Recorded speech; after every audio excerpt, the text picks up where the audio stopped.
Zbog pandemije koronavirusa, budžetski deficit Republike Srbije se povećao za oko 4 milijarde eura za 2020. godinu. Zanimljivo je da se rebalansom budžeta za ovu godinu povećao i vojni budžet za nepunih 99 miliona eura, to je sa 787,8 na 886,5 miliona eura. U periodu od 2016. do 2020. godine potrošeno je oko milijardu eura na kupovinu i modernizaciju borbenih letelica kao i nabavku PVO sistema. Od kupljenog naoružanja ostalo je da se isporuče francuski PVO raketni sistemi Mistral 3+, verovatno kineski PVO sistem FK-3, kao i lovci MiG-29 koji su na remontu i modernizaciji u Belorusiji. Na vojnoj vežbi Sadejstvo 2020 predsjednik Srbije je najavio nabavku još bespilotnih letelica iz još jedne problematične zemlje, pa su mediji preneli da će to biti turski dronovi Bayraktar TB2.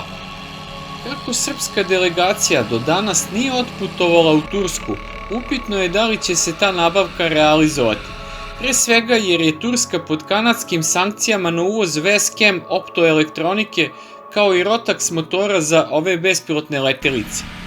Prošle i ove godine predsjednik Srbije je najavio više izjava da će se nabavka naoružanja iz inostranstva usporiti u korist nabavke naoružanja i opreme iz domaće proizvodnje.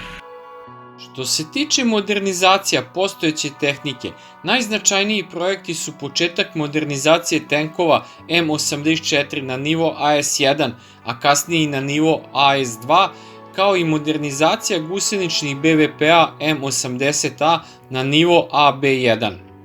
Najavio je potpisivanje ugovora sa Izraelom radi velike nabavke njihovog naoružanja, ali se do danas to nije desilo.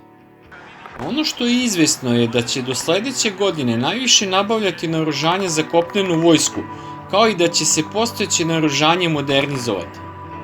Pre svega je u pitanju nabavka veće količine Lazar 3 borbeno-oklopnih vozila transportera, samohodnih haubica Nora B-52 M15, nabavke novih serija BOV Miloš M16, kao i BOV Kiv.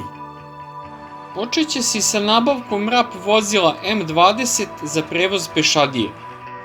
Uskoro će se kompletirati isporuka i prvih 10 domaćih PVO artiljerijskih raketnih sistema kratkog dometa Pasars.